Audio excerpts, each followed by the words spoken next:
Hello, my lovelies. I'm Jenny O, the author with no last name, and I'm also a dev editor, fashion designer, and game dev. Today, I want to talk about New World, Zahn's sandbox MMO, and its visual branding. For the record, I'm going completely off of Zahn's own promotional materials on their website and what I've seen in articles. I am not part of the alpha, nor am I being paid Zahn to shill the game, which is good because, oh boy. New World as a game looks very pretty and looks consistent across its own interior world with the buildings and so on. It looks coherent and like something that makes sense in itself. However, I am not approaching this from a does it look consistent in its own world? I am approaching this from a branding perspective, which is a different thing entirely. Your world can look consistent within itself and still lack a brand or miss the mark on a brand. This is not a roast. Honestly, this is an educational example of what happens when you change your vision halfway through making your game. So, Bezos has formed his own game studio with the intention of making huge big games to rival the games put out by big studios like Activision Blizzard and in general EA Sony. And the guy he's tapped to run this department is someone who ran their book department, which for me as an indie author is a major red flag. If you are not an indie author and have never published anything through KDP, let me explain how this works as quickly as I can. Zahn's KDP has set up an algorithm and a search engine / display function to, quote, get them the most money. They have Kindle Unlimited, which is set up to run at a loss, making Bezos a nice tax deduction.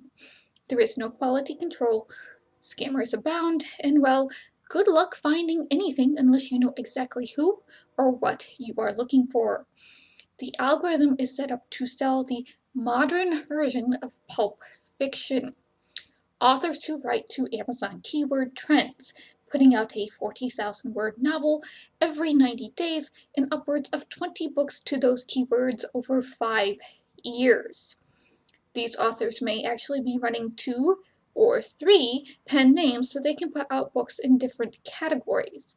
Most of these books will have a loss leader, a free book, to tempt you to buy the sequels. Sometimes, but not always, the later half of the first book. Books are allowed 2 categories. There is no oversight to how categories are made or books are put into them, so you're going to find a lot of erotica where it doesn't belong and people putting books in the wrong categories on purpose because they are smaller and they can hopefully get the coveted bestseller tag. I have found 700-page books put into children's, for instance. If you want to write books in any other way, you won't exist on the Zahn. Traditional publishers play by different rules than the indies, but even then, the category display function is a joke. When I go to new science fiction or fantasy, I do not want to find books published in the 1960s, aka anything Asimov or Tolkien. Nor do I want books from the 90s like Harry Potter. I want new, put out in 2021, new.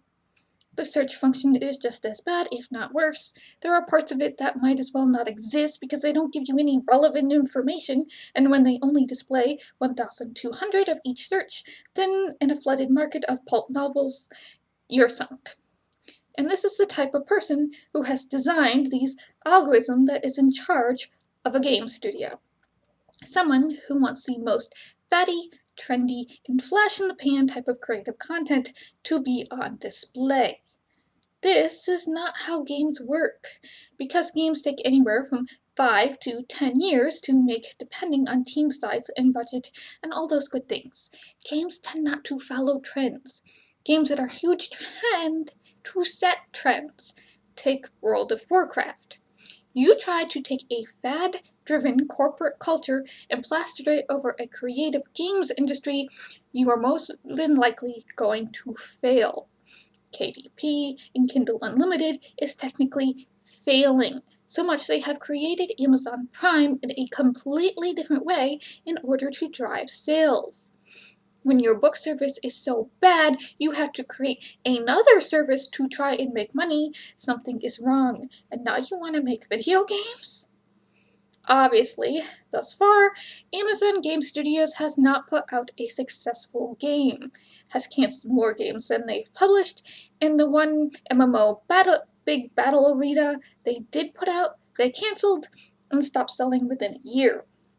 This is despite hiring some of the biggest names in the industry. And the next project that is getting a lot of attention, mostly by putting a cash shop where the alpha is New World. A sandbox MMORPG put on a mythical island somewhere between Europe and China with a name Eternium that no one can spell, and they probably should have named the game that despite it. Well, give me a minute here. The code name for this game was Roanoke, with the original idea allegedly being you came to the New World of America and were settling and fighting off Native Americans.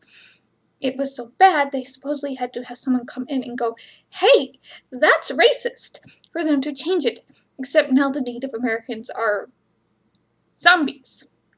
So the message of the game hasn't fundamentally changed, only the character assets. And when confronted with this all the way back in 2019, the game developer lead seemed shocked that, oh, we're still racist.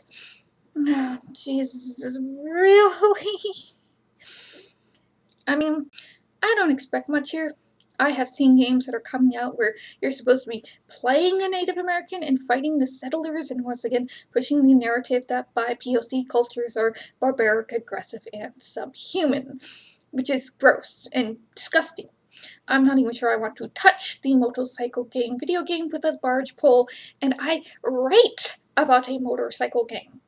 Already, despite being around for 5 years, Zon Gaming Studios has been accused of sexism and misogyny and forming a bro culture just as bad as anything at Riot. With a bro culture, it's not incentivized to actually publishing games, and Bezo running in with a piece of paper, waving it around and going, "We need to make a game like this super popular game!" And all I can think is, well, this is Zon. My expectations aren't high. But it looks like New World is going to actually be published. So before we dive into it, a little about me. I grew up in a tiny town in the middle of nowhere, and my family didn't believe in vacations like Six Flags. No, we did historical things, like Plymouth, a farmer's museum in Cooperstown, Fort Ticonderoga, and Gettysburg. My dad likes caves. I have been to mines and caves more than I can count on my fingers, and House Cavern in New York at least 3 times.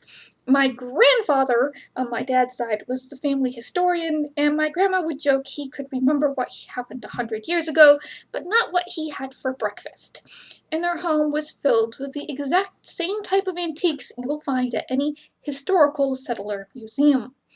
My grandfather knew exactly which ship the family had come over on, and we found out which ship my great-grandmother's family had come over on around 3rd grade, and what branches of the family had fought on which side of each of the different wars. Yes, the big 3, French Indian, the Revolution, and Civil. He might have known War of 1812 too, but my biggest regret is possibly not sitting down with him before he died and making sure all of his stories were recorded properly. I was 14, and the fact I was the only one he let over to check on him daily without fuss was a burden enough. So, New World is set, or was originally conceived to be set in the 1600s or the 17th century. I will try to keep my hundreds and centuries straight this video, I swear. The player has shipwrecked onto the shores of a magical island, and their goal is to craft and fight monsters and craft, and it's a sandbox MMORPG with what looks like PvP and instance dungeons. They seem to be putting more story in justifying their zones on their news page than they're, I don't know, writing a story for the game itself. New World as a game name made a bit of sense when it was supposed to be Roanoke Colony. Now the native tribes near the colony could tell you the answer to the mystery. The settlers just went to live with them, and Raleigh was a bit of an idiot. New World as a game name for oh, we found an island that we're going to pretend isn't North America, and the monsters aren't Native Americans, and it has magic, and lots of people found it too, so many strange ruins is bland. Look, every MMORPG is go to a new world, craft and fight monsters. That's kind of what we expect at this point. It doesn't matter the genre of your new world right now. Whether it's second world, it's not Earth really, or it's a new area of Earth, we're in new uncharted territory we've never experienced. For a corporate shill of a game studio, they aren't doing well here right off the bat with a bland name. But let's dig in here a little more in Google. Now, Zon can buy up Google SEO. They will be able to put money into Google to pay to play to make sure if you type New World, you're going to get their MMO, not New World supermarkets. New World Pictures, New World Interactive, or New World Dispenser Beverages. The last one I'm assuming is beer. New World Medical, New World Wines. Okay, New World Wines has a pretty decent logo, props to them. Or the Chinese New World Development Company Limited, New World Symphony, New World Van Lines, or the New World movie about Pocahontas and John Smith on Netflix. New World has been used in supermarket companies, beverages, movies, video game companies, medical, transportation, and even music. This name is so overused and overdone, it is dead. Stick a fork in it, it's done. It literally no longer means anything. Go ahead. Google New World logo. Join my insanity. You think they would have done this before naming the game. It's like the first thing to do. Is anyone using this name and who? Speaking of the logo is two crossed axes with a square dripping something. Okay, we literally have two axes to symbolize crafting or fighting, and a box of sand. It's a version of cross swords, generic, and literally, oh, it's a sandbox MMORPG, so let's put a box in the logo, tilt it, and have it dripping sand. Yeah, that looks good. The typeface is yet again a generic serif font, easy to read, and then they've got the fancy R. That makes the L look a lot smaller than it should because they don't have the letters close enough to really form that line the font is supposed to be making. And then to make matters worse, they've bracketed it with their own lines. The words are a little distressed, like they weren't printed right, like there were dings in the typeset. Now, so none of you get the wrong idea. Having a very streamlined typeface is good for something like a logo of a video game where you need to be able to read it at multiple sizes. There's a reason James Cameron's Avatar uses papyrus of all things. But when you're making a video game, especially one in the fantasy genre, there comes a point where generic font isn't going to cut it, especially if it's just a version of a world font in World of Warcraft. They even have the same swishy R. There needs to be something about your logo font that makes it stand out in the crowded marketplace. This font stands out not at all. If I didn't know this was supposed to be a sandbox MMORPG set in the 1600s, I would think this is your generic fantasy RPG because of the axes and the generic type font, and I just ignore the box that says, oh, they're trying to make it interesting. Now, they could have gone with Aeternium. Aeternum. But, oh no, they couldn't, because there is an action MMORPG from Games Incorporated back in 2014 that has that very name, or at least a more logical spelling of it, Eternium. Eternium. So, they also need to change their continent name if they wanted to make the name a little more interesting because Eternium already exists and adding an A to it and removing an I isn't really going to do much to make it stand out. There is this song about lime and coconuts. Okay.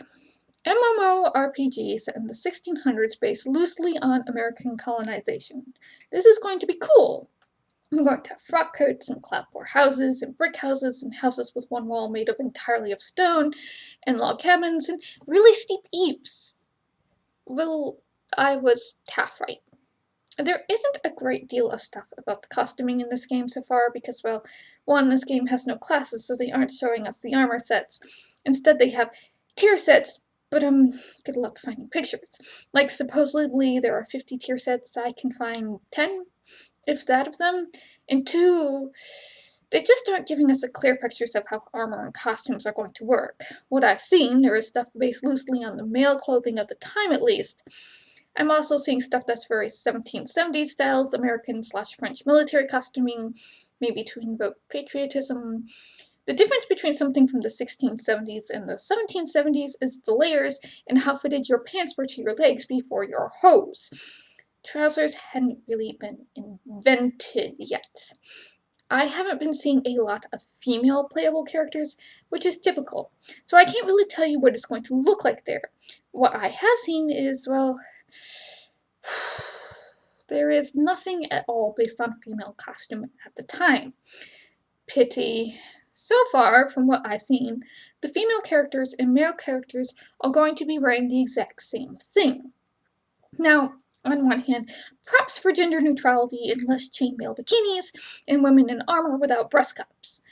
On the other hand, dang it, there is a loss of pretty here. Female costume of the 1600s and the 1700s was pretty dang awesome. Wasted opportunity.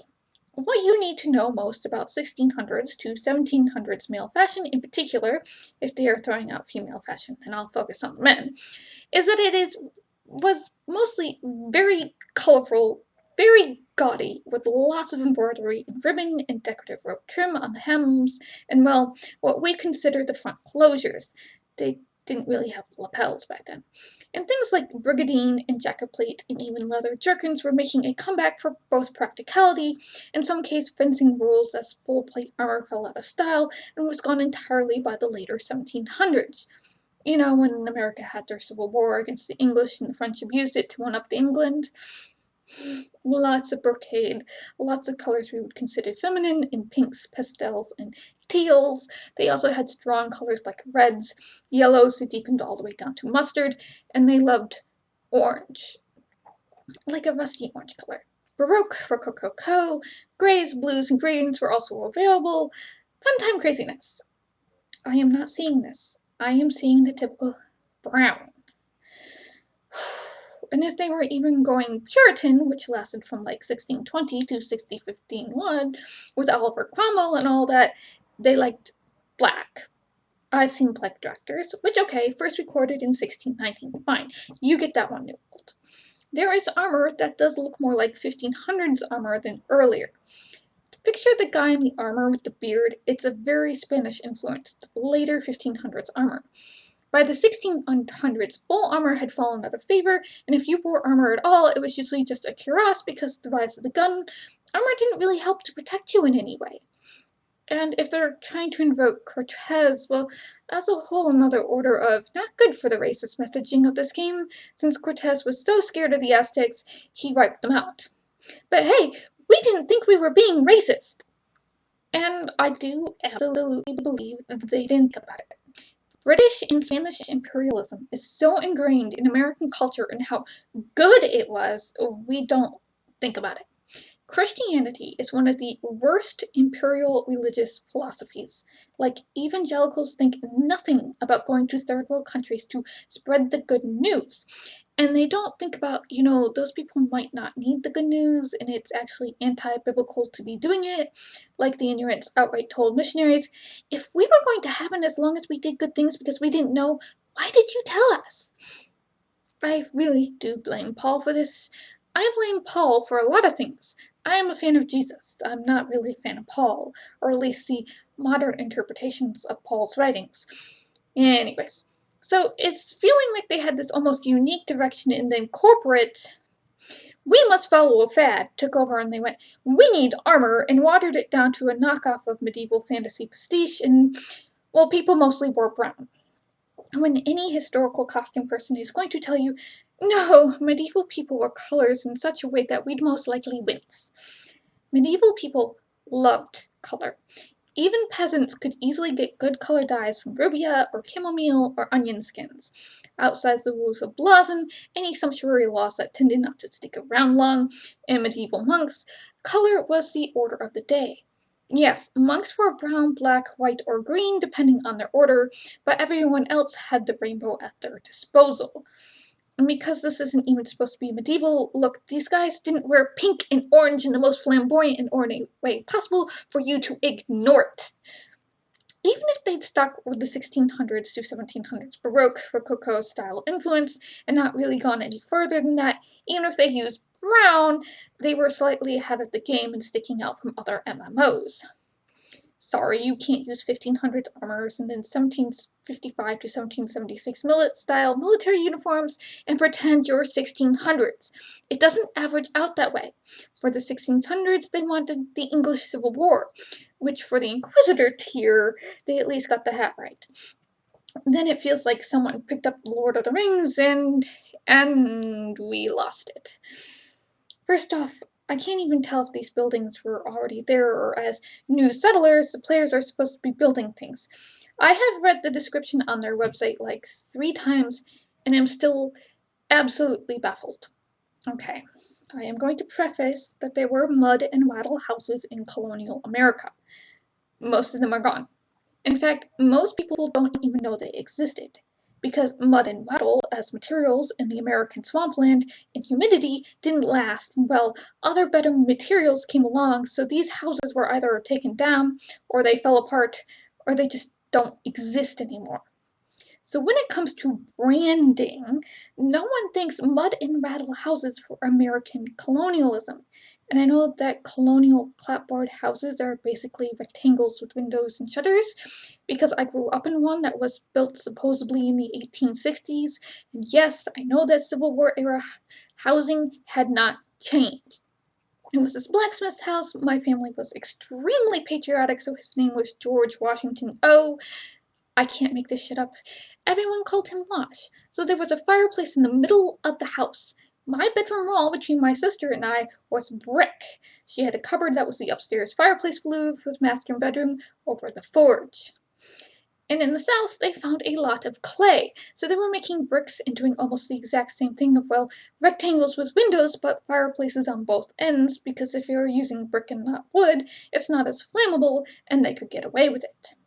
There were wooden buildings with an entire wall made of stone and very steep pitched roofs. What I'm saying is there are options, and you can go find them at any historical museum with buildings or historic town section. It doesn't matter if you are in New Hampshire or Virginia.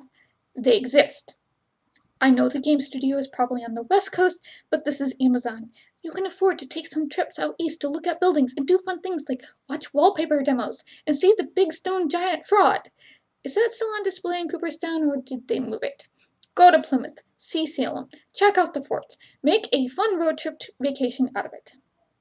And while the settlers started with wooden forts, they found they were a bit too flammable and were quickly replacing with stone and brick and making them usually in a square or pentagon pattern. So what did New World do? Medieval Tudor mud rattle buildings and wooden forts like every other MMO. Okay, I have seen one picture of a stone fort. I will give them that stone fort.